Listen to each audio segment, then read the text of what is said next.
Comenzamos. ¿Qué tal? Buenas tardes. Bienvenidos de nueva cuenta a este espacio de la letra absuelta, el espacio de la Facultad de Química, junto con Lazos Químicos y Un Minuto, un Libro. Y en nuestra charla semanal de hoy vamos a tomar un tema que había quedado pendiente y que es un tema pues que da para la polémica, da para poder explayarnos, poder comentar un poco más acerca de estas cuestiones y sobre todo es un tema que la mayoría de nosotros hemos estado involucrados, o sea, conocemos a la mayoría de las personas que vamos a hablar, los hemos estudiado, quizá los hemos leído, escuchado, los hemos visto. Entonces, obviamente, esta charla va muy encaminada a ir sobre todo abriendo una polémica en estos tiempos y una polémica que después genere una discusión. Y como siempre, en esta cuestión de revisar los artistas malditos, pues obviamente siempre tenemos este pequeño problema de las listas. ¿Por qué? ¿Por qué las listas son tan importantes? Porque finalmente las listas nos dan unos parámetros, nos dan una idea de hacia dónde movernos, una pequeña fotografía de algo que queremos decir y nos puede comprimir incluso algún contexto, algunas referencias. En este caso, con los artistas malditos, vamos a ver sobre todo tres disciplinas. O sea, hay muchísimas, pero no nos da el tiempo. Y decidimos tomar tres disciplinas, que es en este caso la música, la pintura y la literatura. Y sobre todo porque estos artistas es donde, bueno, han caracterizado, los vamos a ir viendo, por tener algunas cuestiones muy trascendentes en su obra, pero también en su vida. Y ahorita vamos a hablar un poco del personaje y la obra. Pero escogimos estas tres por la mayor repercusión que tienen, no porque sean los más importantes ni nada, sino por la repercusión que tuvieron en su momento estos artistas y este concepto de lo maldito, cómo ha trascendido y cómo se ha convertido ahora hasta en una marca registrada. Entonces, obviamente, ser un artista maldito, pues estar en esta lista, pues sí es muy importante, tiene que tener unas características que vamos a revisar.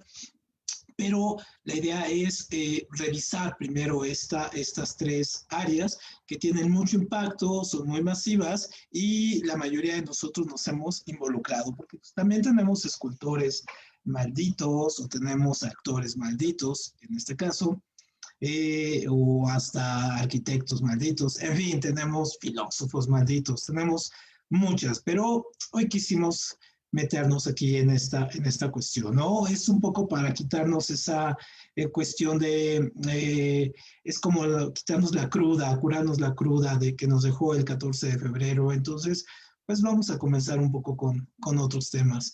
Entonces, tenemos que empezar por esta cuestión del malditismo, es decir, ¿qué es lo que convierte a un artista a ser llamado maldito?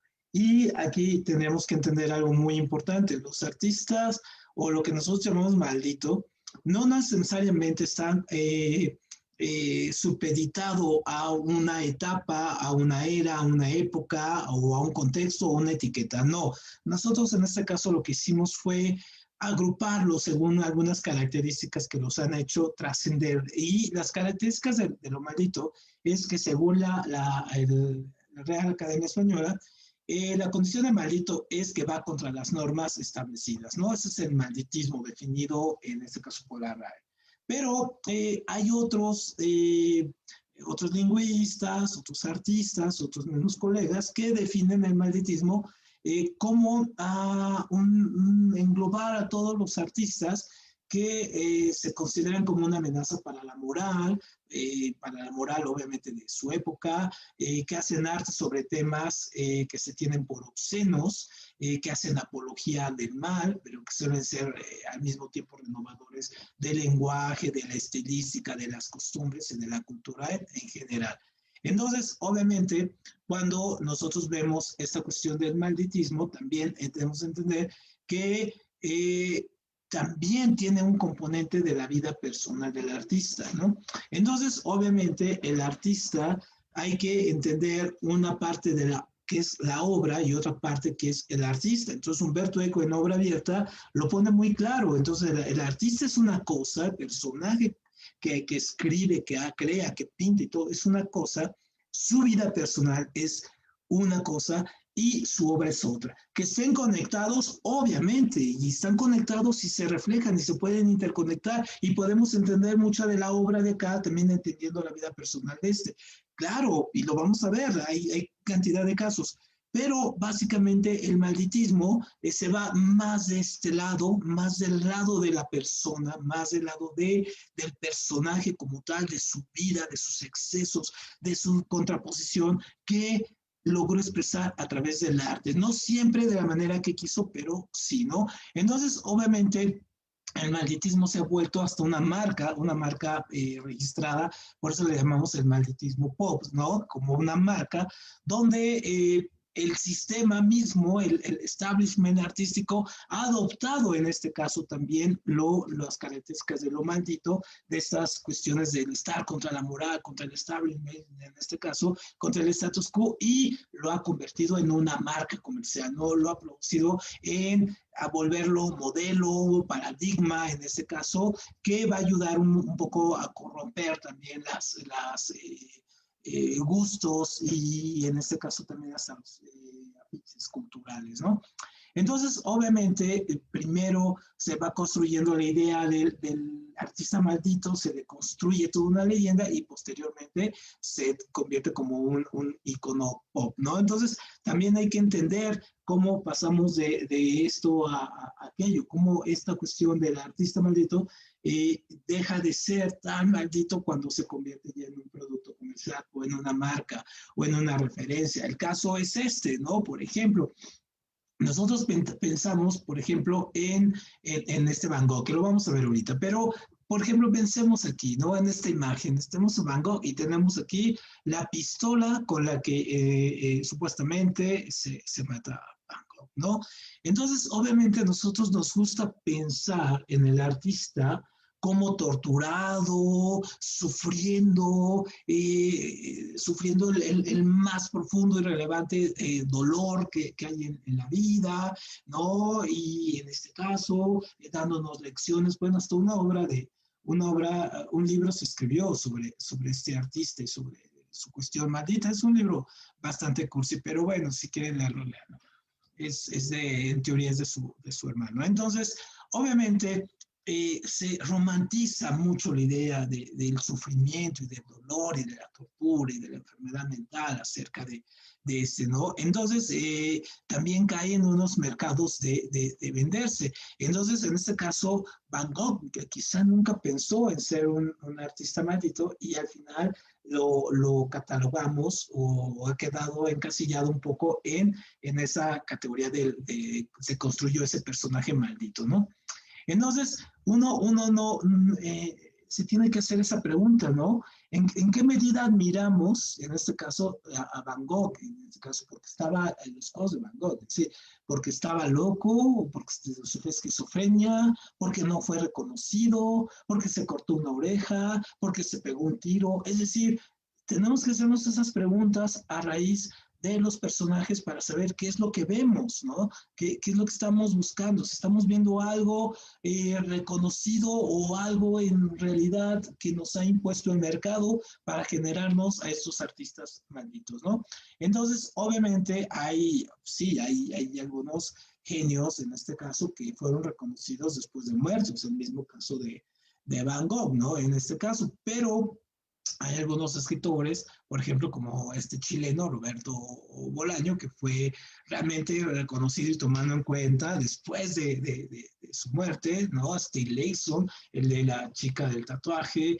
Entonces, hay cantidad de escritores, cantidad de artistas que se han hecho o se ha reconocido su obra cuando él ya no está, ¿no? Cuando pareciera que su trascendencia de la muerte es lo que lo va a convertir y le va a dar el impulso para que sea reconocido. Entonces, eso es como una paradoja muy interesante, ¿no? La paradoja de que el artista vivo no causa ningún interés, pero entonces tienen que morir para que se vuelva y su leyenda y su vida, en este caso, trascienda. Entonces, obviamente, eso es muy interesante con los artistas, porque algunos logran el reconocimiento y después desaparece, muere, pero después a partir de ahí comienza su leyenda. Y hay algunos que vemos en una decadencia total, que los vamos viendo que no tienen un retiro digno y entonces que logran el éxito y los vemos después como su misma leyenda se va cayendo, se va cruzando y cantidad hemos visto, ¿no? Por ejemplo, veo que no es maldito, pero por ejemplo, veo la decadencia de artistas como José José, por ejemplo, ¿no? Por citar alguno, cómo se cayó hasta después convertirse solamente en un mero referente pop del alcoholismo, ¿no? Entonces, obviamente, el personaje del maldito, del artista maldito, lo empezamos a entender por ahí del siglo XIX, cuando surgió la generación de los poetas malditos, y en el siglo XX se empezaron a construir, ¿no? Usualmente, en la actualidad, hay agencias de publicidad que para vender un autor o para vender un artista le tienen que crear una leyenda maldito. Entonces, obviamente, el personaje maldito natural, o sea, un personaje maldito genuino, lo podemos reconocer, no es un individuo autodestructivo y nihilista, así cuyas desgracias vayan a ser aplaudidas por todo el sistema, sino más bien el artista maldito es un autor o un pintor que se atreve a llevar su subversión, en este caso su rebelión, hasta donde el sistema empieza a expandirse, ¿no? Y empieza a adornarlo con incontables referencias, destellos suicidas, paraísos artificiales, amores imposibles, drogas, excesos. Y entonces es cuando ahí nos damos cuenta que el artista, en este caso, este contemporáneo o genuino, recupera mucho de la esencia de estos escritores del siglo XIX, sobre todo los parisinos, ¿no? Como Baudelaire o Rimbaud, que que tomaba a estos artistas que eran vagabundos, que eran solitarios, que tenían vidas entregadas a todos los excesos, que se alimentaban únicamente, no para comer, sino solamente para sobrevivir, se drogaban, se emborrachaban con todos los licores y venenos habidos y por haber, como la absenta, la heroína, el hashish, ¿no? Que dormían donde la noche les agarraba, es decir, dormían en el piso, ¿no? Escribían bajo el efecto de algunas drogas o del alcohol o de la absenta, escribían alucinaciones, no publicaban su obra porque los editores desconfiaban de ello y los menospreciaban. Entonces, toda esa leyenda de los escritores ha ido construyéndose y ha ido llegando a nuestra época. Entonces, poco a poco, esa leyenda, pues la tenemos ahora muy bien definida, muy bien marcada, y vamos a revisar cómo esas características han pasado por generaciones, no importando a veces las definiciones. Entonces, entendiendo otra vez, nada más para recalcar, para artista maldito estamos hablando de ese artista que se subleva, que enfrenta al sistema, que se revela, que tiene una tendencia de que su obra sí represente también su vida, pero no compite para que su obra sea en este caso la que sobresalga sobre su vida, sino que él deja que vayan en diferentes caminos. Entonces vamos a ver algunos casos, por ejemplo, de los pintores malditos, ¿no? Entonces, obviamente, los pintores malditos, pues tenemos varios casos. El caso, ya lo habíamos mencionado, uno de los casos más interesantes, porque se construye su leyenda no en vida, sino que se construye su leyenda una vez que muere, es la de Van Gogh.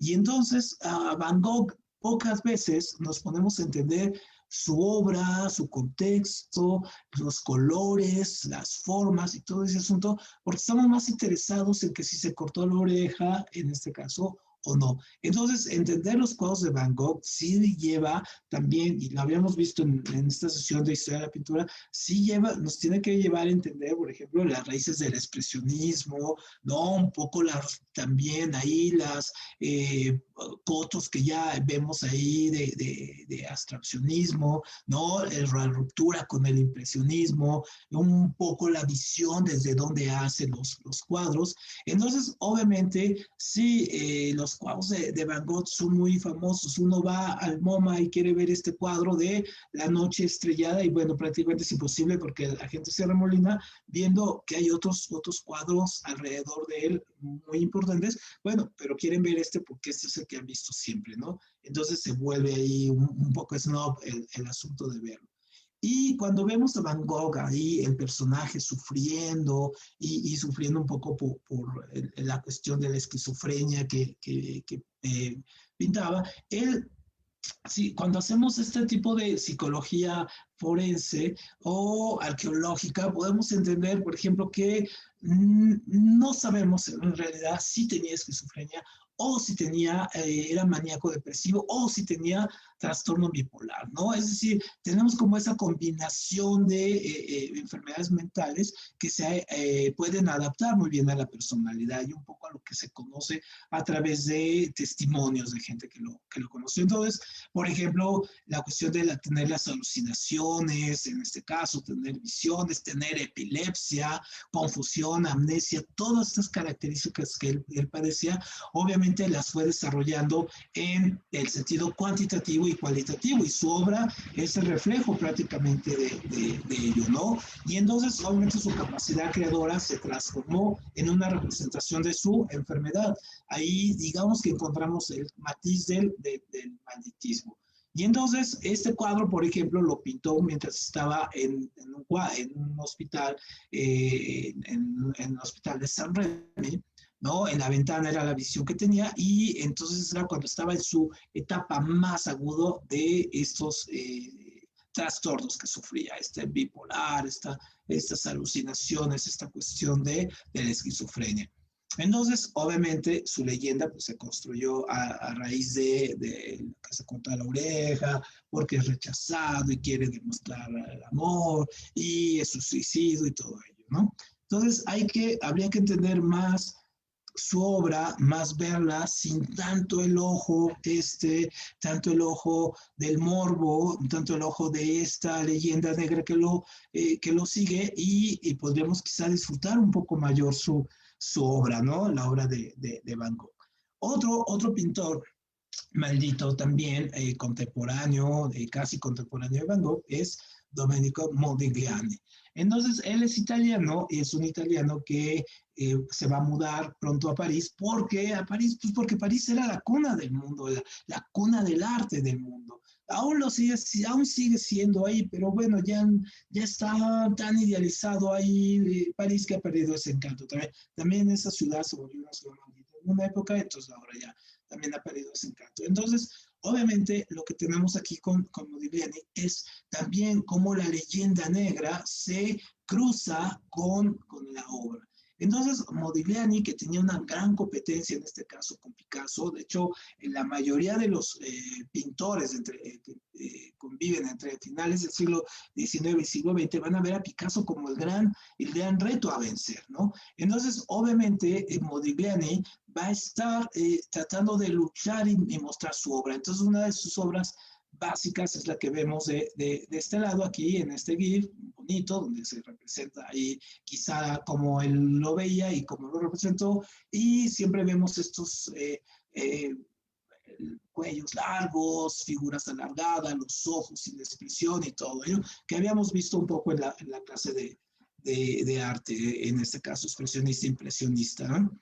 Y ¿de dónde viene lo maldito de Modigliani? Porque si lo vemos es un pintor que tiene un estilo completamente definido, ¿no? No hay pierde, ¿no? Cuando uno ve una obra de Modigliani inmediatamente sabe de qué. Pero su leyenda negra viene de su vida, ¿no? Entonces era un pintor que sufría alcoholismo, tomaba ajenjo como bueno, era un alcohólico empedernido, ¿no? Y tenía una esposa que en verdad casi lo veneraba, ¿no? Entonces, obviamente, ellos vivían en esta zona de París, que era la zona como de la zona oscura, pero también al mismo tiempo la zona de los escritores, la zona de los artistas, y que tenían que vivir ahí para pues, sobresalir, que era Montmartre, ahí donde está el Moulin Rouge y todo. Entonces, obviamente, lo que hace Modigliani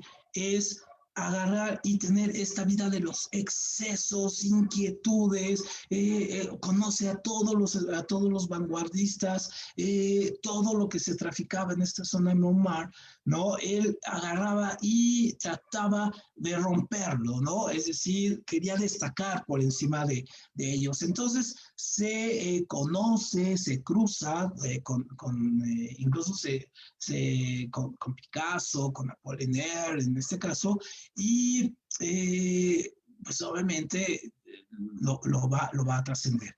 Pero su leyenda es de que él, incluso hay una canción de YouTube, de Patti Smith, que se llama Pies Descalzos, no es la de Shakira, y que habla acerca de cómo él componía, cómo él escogía sus modelos. Pero era un tipo bastante agraciado físicamente, era un tipo muy guapo, entonces obviamente tenía muchas mujeres que querían ser pintadas por él. Entonces tenía esa leyenda de como que era muy sexy, muy seductor y todo este asunto. Entonces las modelos se acercaban a él, las mujeres en realidad se acercaban mucho a él.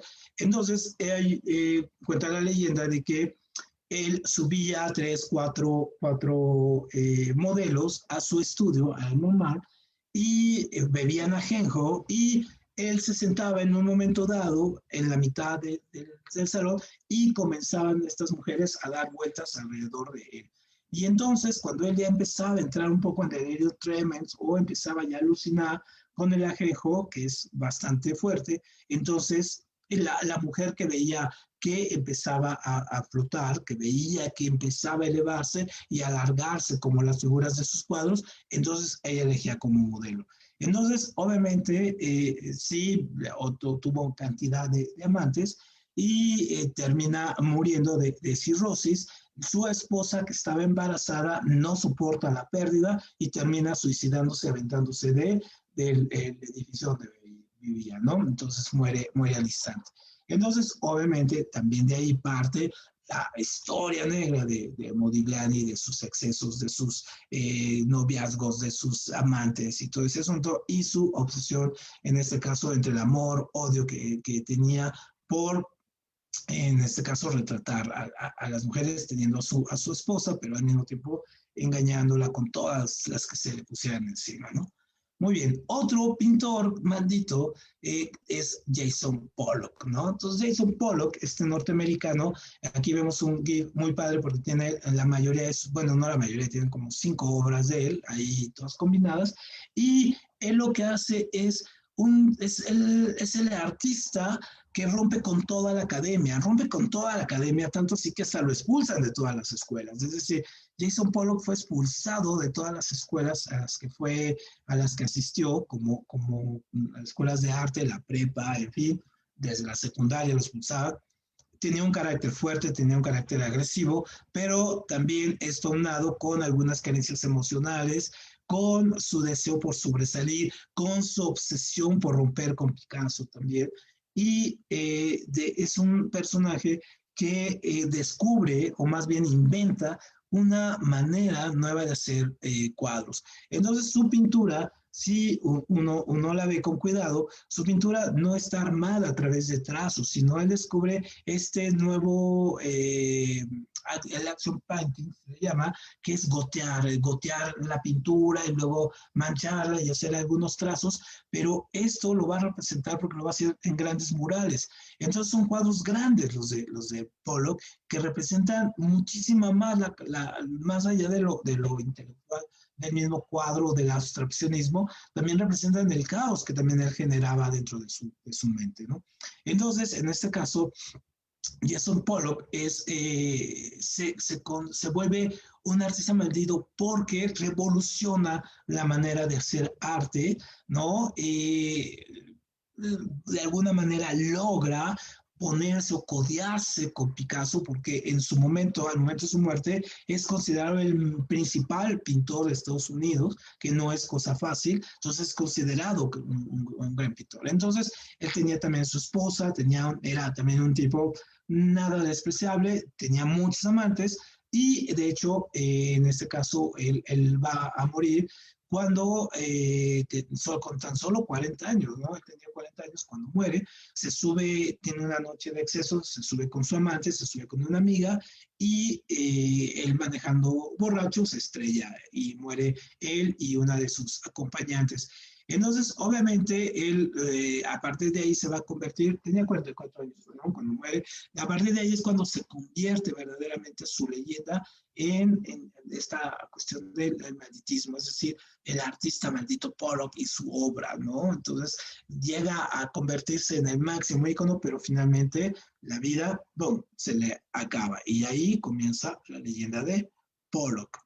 Muy bien, otro pintor que también generó y hasta la fecha sigue molestando a las buenas conciencias cuando ven los cuadros es de Egon Schiele.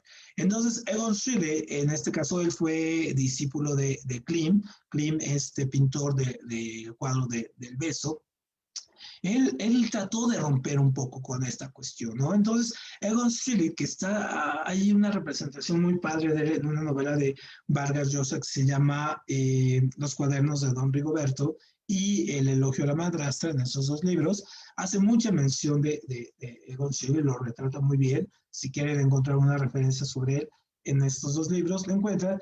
Y él, obviamente, Egon Schiele no es un pintor que se hiciera famoso por por sus cuadros o porque vendiera muchos cuadros. No, más bien él se va a volver famoso y su malditismo por esa obsesión por retratar la figura humana, por autorretratarse, casi siempre rompiendo, en este caso, las convenciones culturales o morales de la época. Entonces estamos hablando de una Viena de finales del siglo XIX totalmente persinada. Entonces él llega y rompe esto. Entonces, sí le interesa mucho el asunto de la sexualidad y muchos de sus cuadros hasta la fecha están considerados más cuadros de corte pornográfico que más eróticos. Entonces, obviamente, tanto sí que en un momento dado a él, perdón, que él en 1912 es tomado prisionero por pensar que en sus cuadros, que pintaba niños, mujeres, no desnudos, es acusado de corrupción de menores y lo meten algunos años a la cárcel. Ahí comienza mucho su leyenda, ¿no? Del actor maldito que pinta desnudos y sobre todo esta cuestión con los chicos. Entonces, obviamente, a prisión, cuando sale ya le toca finalmente la pandemia, una pandemia muy similar a la que vimos, en este caso la pandemia de la fiebre española, con la cual él va a morir, ¿no? Entonces, obviamente, Egon Schiele también va a convertirse en sus cuadros en un artista maldito a través de los excesos, pero más bien los excesos que él tenía contra la sociedad tan conservadora vienesa de la época, ¿no? Que los rompe.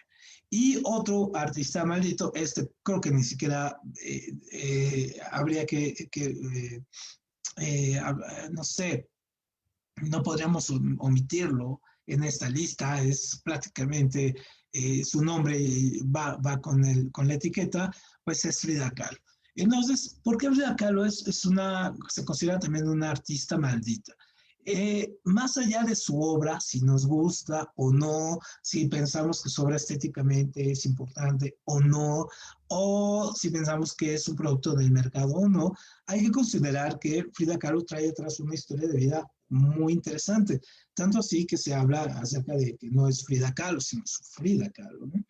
Y trae una vida muy interesante que la mayoría de nosotros conocemos, una vida también que se caracteriza por el dolor, por el sufrimiento, por la pérdida, ¿no? Por la cuestión de no es una competencia directa, pero sí hay una transmigración en este caso con su alter ego que es Diego Rivera.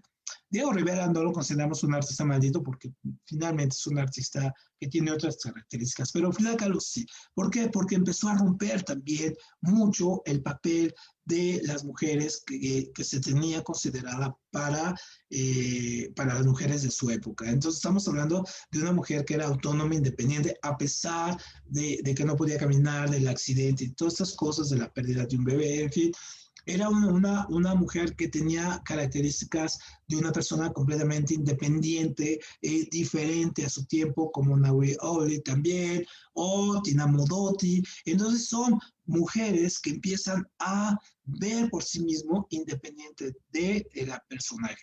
Y entonces la obra de Frida Kahlo y su personaje a partir de los 80s y un poco con el redescubrimiento que hace Madonna y la vuelve una pop star, podemos encontrar a Frida Kahlo en cualquier parte del mundo, ¿no? Un cuadro ahí, un afichito.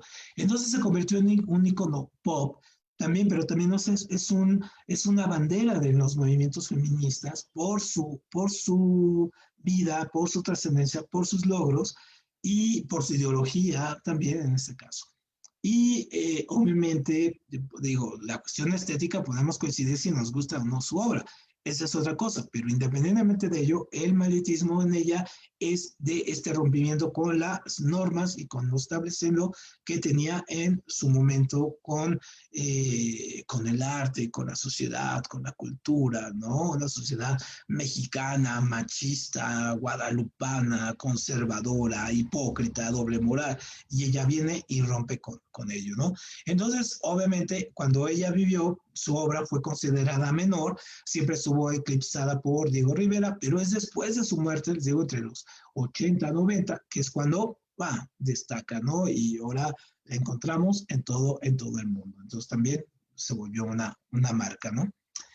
Vamos, en este caso, perdón, pintores, aquí no es pintores, es músicos malditos. Entonces vamos con los músicos malditos. El primer músico maldito ahora, que también tienen su historia, los músicos malditos, es a partir y no nos fuimos a los clásicos, ¿no? Que también vamos a tener algún día una sesión sobre ellos. Y nos fuimos un poco a músicos que conocemos. Todos los músicos malditos, en este caso aquí tenemos a Charlie Parker.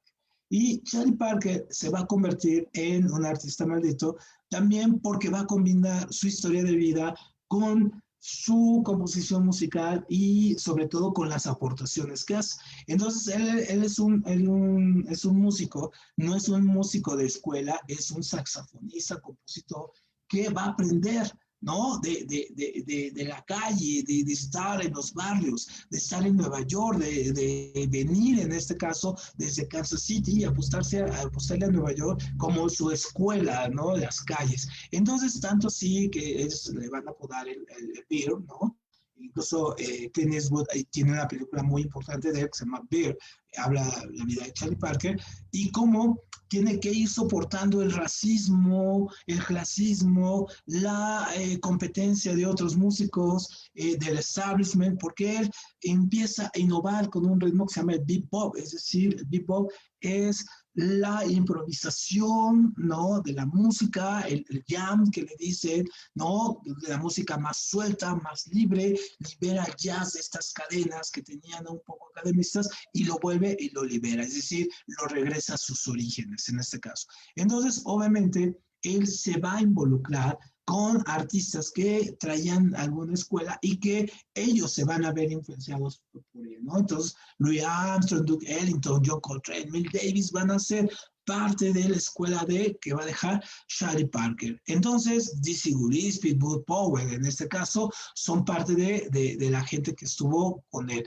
Y tan importante es Charlie Parker, en este caso, que el mismo Cortázar le va a dedicar todo uno de sus mejores cuentos, El Perseguidor se lo dedica a él, ¿no? Y es tan importante que va a ser el músico bandera de la generación Beat, que vamos a ver más adelante, ¿no? Que también son los escritores que se consideran malditos y va a ser el que incluso los escritores van a tratar de representar en letras el ritmo de Charlie Parker. Entonces, obviamente, él tiene una vida también, obviamente, llena de excesos. Entonces, tiene altibajos, es alcohólico, es cocaicómano, se mete heroína, está en medio de ese ambiente. Entonces, obviamente, también es muy mal administrado. Y entonces, la fortuna que logra se la acaba en poco tiempo. Tanto así que en 1954 muere su hija y esto muere de una enfermedad que no puede solventar, no tiene dinero para solventar en este caso su atención. Entonces, obviamente eso lo lleva a una depresión y lo lleva a un tren de caída libre donde va a intentar suicidarse 2 veces y finalmente va a morir en marzo del 55 tan solo 44 años, ¿no? Es decir, era un músico en plenitud de funciones, pero que ya su cerebro ya estaba completamente deshecho, ¿no? Y su cuerpo, y aparte era una persona grande. Entonces, traten de ver esta película de Clint Eastwood, Bear, ¿no? Les va a gustar, es padre y hablar sobre otro músico maldito, y este sí incluso es súper interesante su historia, es Robert Johnson. Entonces, Robert Johnson, su legado en el blues, ahí vemos otros músicos a los que les dejó escuela, en este caso Robert Johnson, es un músico que entra dentro de una leyenda muy curiosa, ¿no? Hay una película muy interesante que se llama Encrucijada, con Ralph Macchio, ¿no? Y con Morgan Freeman, cuando Morgan Freeman todavía era bastante, bueno, ya era conocido, pero no era lo que soy, que hablan acerca de este músico, ¿no? Entonces, Robert Johnson se trata de es un músico de blues que está en Kansas, está en Missouri, perdón, y compone música, pero su música finalmente no trasciende, ¿no? Entonces cuenta la leyenda que él hace un pacto con el diablo en la ciudad, en esta encrucijada, porque en las encrucijadas es donde se hacen los pactos con el diablo. Entonces le pides fama, ¿no? Le pide talento y le pide fama. Entonces el diablo le concibe perdón, el deseo y lo vuelve a un músico extraordinariamente que de la nada se vuelve un músico extraordinariamente famoso, ¿no? Aporta, tiene un disco, solamente tuvo un disco muy exitoso, muy conocido, y un día de la nada simplemente desaparece, ¿no? Y nadie supo qué pasó con Robert Johnson, dónde quedó, cómo murió, qué fue de él, simplemente desapareció. Entonces ahí comenzó su leyenda, ¿no? De ese disco. Entonces uno conoce más la leyenda de Robert Johnson que la música de Robert Johnson, ¿no? Y la influencia que tuvo para otros músicos como Julie Hooker, ¿no? En este caso. Entonces, obviamente, ese lo hace también ser un artista maldito.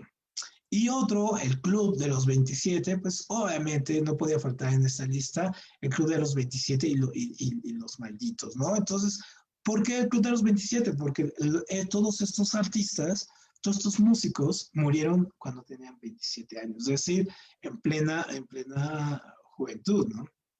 Entonces, obviamente, estos músicos, híjoles, cuando me doy cuenta es que son casi la mitad de mi vida, ¿no?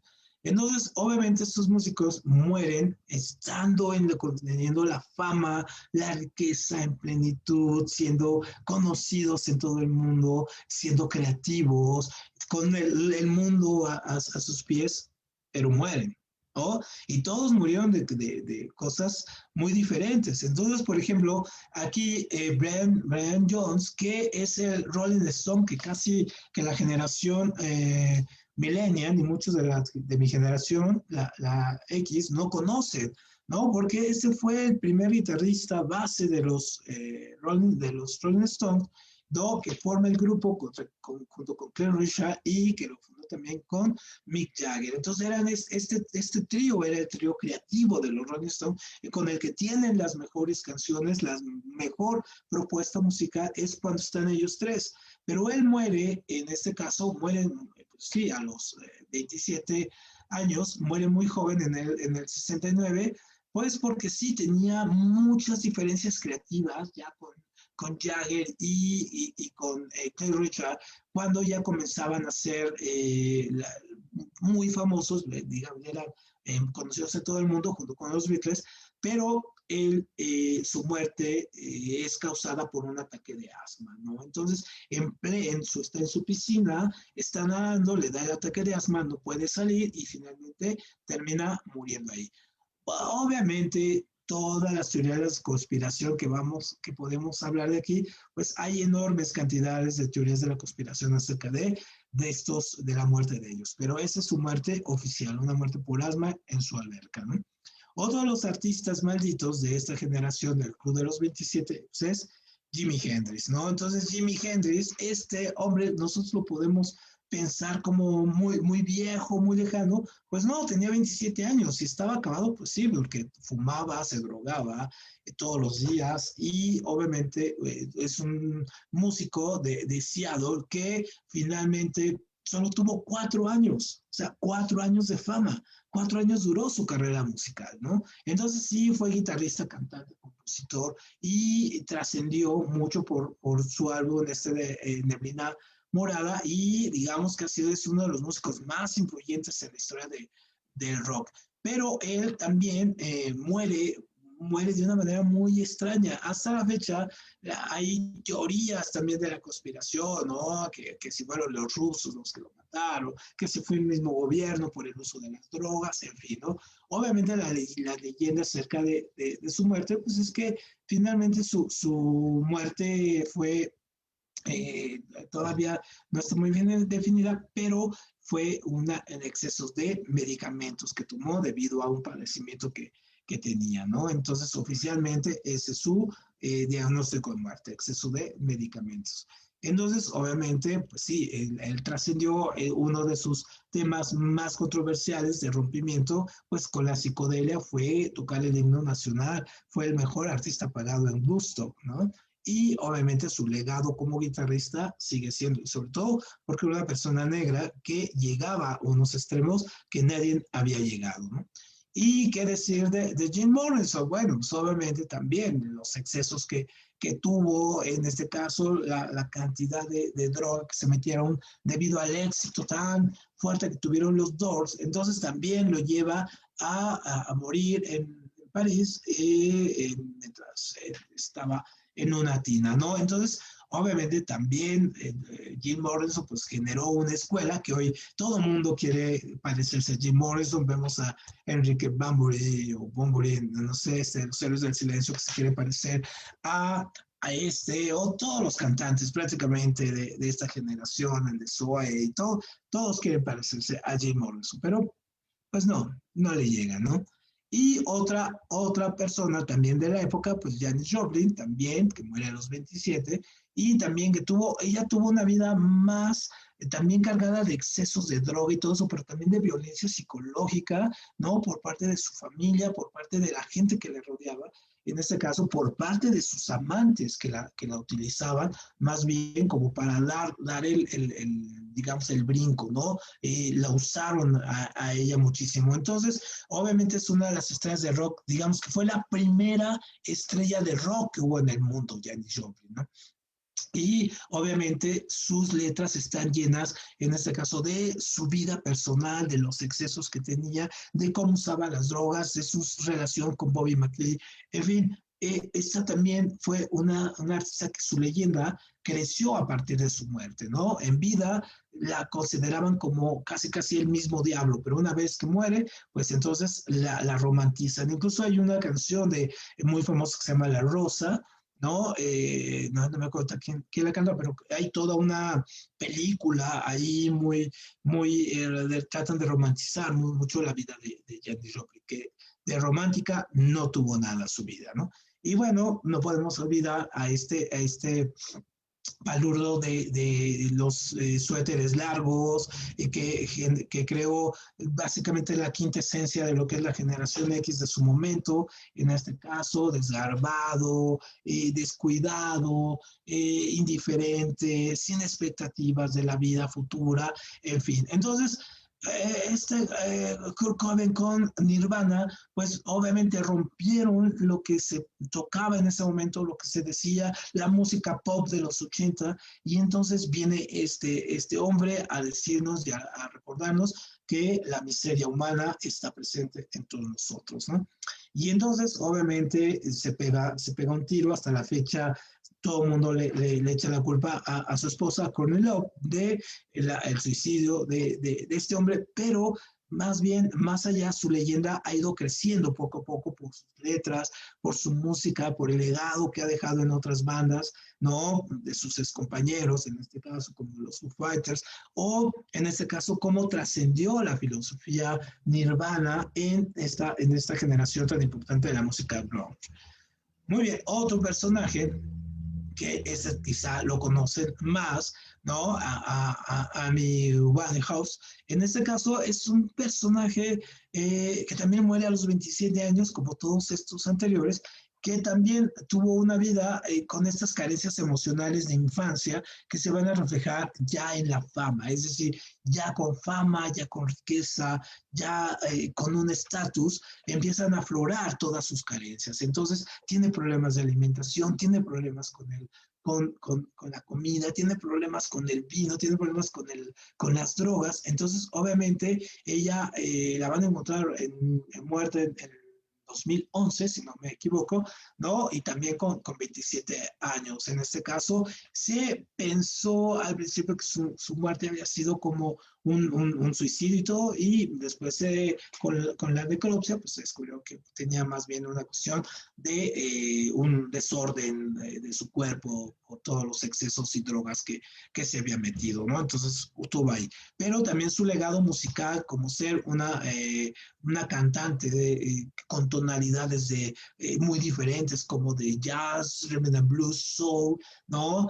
Hasta ska, entonces y siendo una británica de los barrios, obviamente la convirtieron en superestrella y también en leyenda de este club de los 27. Uno que puede emparentarse, nada más aquí una referencia personal, casi casi el club de los 27, aunque él murió a los 24, es Cliff Burton, el primer bajista de Metallica, que hizo, que dejó el estilo definido de lo que iba a ser esta banda, sobre todo en el bajo. Es considerado uno de los mejores bajistas y él muere en un accidente que tuvo Metallica mientras iba en una gira, el carro se voltea y él muere, ¿no? Entonces después, bueno, fue reemplazado y finalmente ya sabemos la historia metálica, pero obviamente este es un bajista que dejó una gran historia. Entonces ya vamos terminando, vamos con, ahora sí, los escritores malditos. De los escritores malditos también, estos también son famosos porque quizá los vimos hasta en la secundaria, ¿no? A los poetas malditos, ¿no? Vemos ahí a Rimbaud, Baudelaire, ¿no? A Allan Poe, a Mallarmé, ¿no? Entonces ahí a Verlaine, ahí los vemos a estos. Esos, obviamente, esta generación son la generación de los poetas malditos del siglo XIX franceses, que son de donde se toma mucho es las referencias acerca de los artistas estos. Estos son en su mayoría franceses. Allan Poe, entonces norteamericano, pero tenía gran escuela francesa. Entonces, obviamente ellos revolucionaron la manera de hacer poesía y la manera también de transmitir sus ideas o su estilo artístico. En este caso, literario, ¿no? Perdón.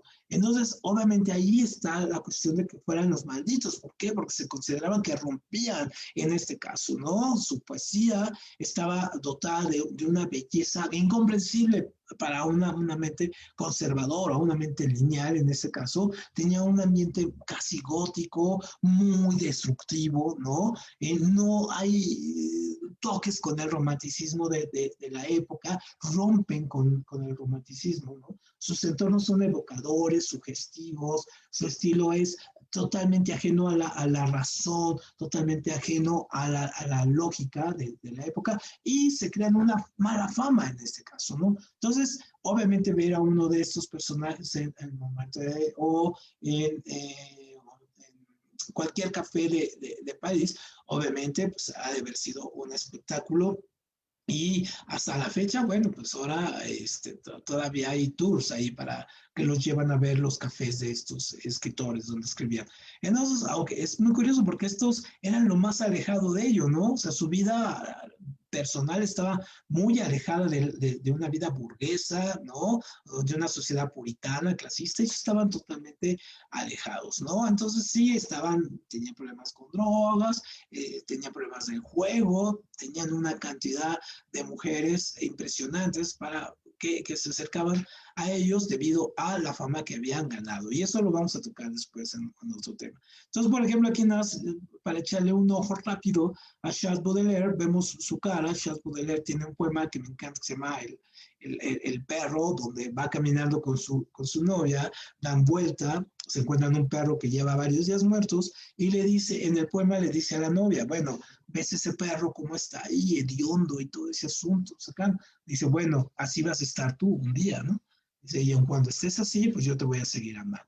Entonces, bueno, Charles Baudelaire en este caso sí tuvo una vida también bastante fuerte, plagada de excesos y encontró la fama, ¿no?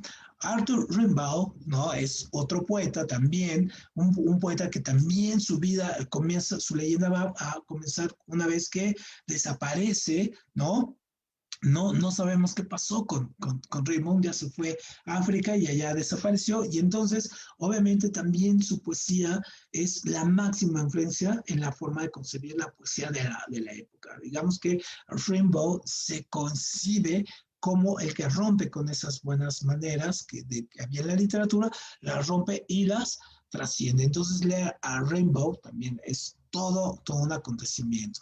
Lo mismo pasa con Verlaine, en este caso, él sí también tuvo se le ve en la cara, ¿no? Era un cuate peleonero, agresivo, varias veces estuvo preso, tuvo una vida turbia, alejada de convencionalismos, en este caso, y estuvo, bueno, él dormía hasta en la calle, ¿no? Tenía ahí, se peleó con Rimbaud algún día, le dio un balazo, en fin, o sea, era un tipo súper loco, ¿no? Y obviamente él entró creó a sí mismo un movimiento, el mismo momento habla sobre el decadentista, ¿no? El decadentismo. Entonces, Verlaine, obviamente, también este poeta maldito. Y este que tiene cara de buena onda, de profesor como de química, ¿no?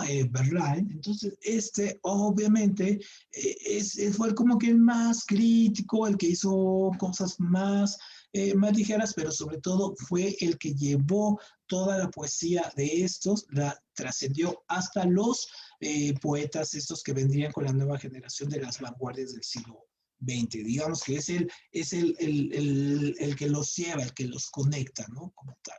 Y tenemos a Alan Poe, ¿no? Entonces Alan Poe, pues, todos conocemos a Alan Poe, ¿no? Tiene un carisma un poco psicótico ahí, ¿no? Cuando vemos su imagen, tiene un atractivo muy interesante. Él, pues obviamente él era alcohólico, sufría de delirium tremens. Muchas de sus obras, en este caso, están influenciadas bajo ese delirium tremens, ¿no? Entonces, esa cuestión de generar ese tipo de terror, ese tipo que lo hemos encasillado mucho el escritor de terror, pero no, es un terror simbólico más bien, que es la ruptura con el convencionalismo y también el status quo, ¿no?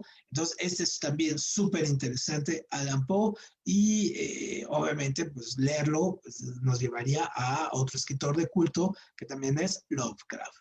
Y tenemos los escritores de la generación Beat, que ya tuvimos todo un programa sobre ellos, ¿no? Aquí vemos a Kerouac, a Ginsberg y a Burroughs, que son estos escritores que generaron todo un movimiento de ruptura contra la literatura que había en el momento, una literatura de guerra, de apología. Ellos critican este tipo de literatura, este tipo de pensamiento, y generan un nuevo movimiento que es la generación Beat, con mayor libertad, estructuras nuevas estilísticas y sobre todo convivencias muy personales que son llevadas a las obras, ¿no? De estos personajes. Entonces aquí tenemos a los que representan, pero obviamente echen un ojo al programa que tenemos sobre ellos, obviamente también generaron una gran ruptura. Y unos herederos de esa ruptura, pues digamos aquí en México le llamamos la literatura basura, ¿no? Y uno de los personajes más famosos es este, que es Guillermo Fadanelli.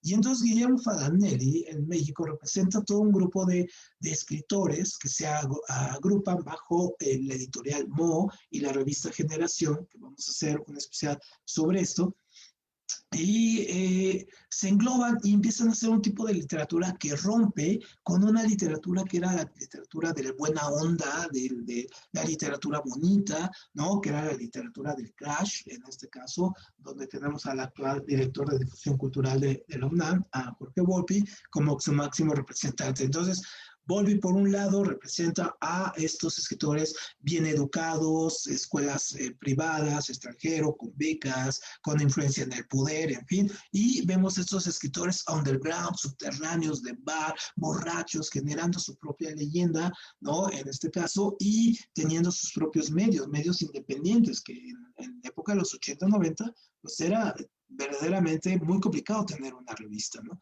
Entonces, obviamente, los escritores de la literatura basura, como teniendo a Guillermo Fadanelli aquí, Rogelio, ahorita me recuerdo, se me fue algunos nombres, dice Jorge Rojo, en fin. Entonces van a trascender por este rompimiento que hacen con la literatura que estaba muy, muy de moda. Esa literatura que gana premios. Y obviamente estos tienen influencia, pues ni más ni menos que de Gran Bukowski, ¿no? Que es el gran representante de la literatura underground, de la literatura maldita, el escritor que rompe, que empieza ya tarde, empieza a los 55 años a escribir, rompe con sus negocios, no es nada atractivo, pero tiene cantidad de mujeres y su poesía es descarnada, fuerte, ¿no? En este caso es una poesía que apela más, en este caso, a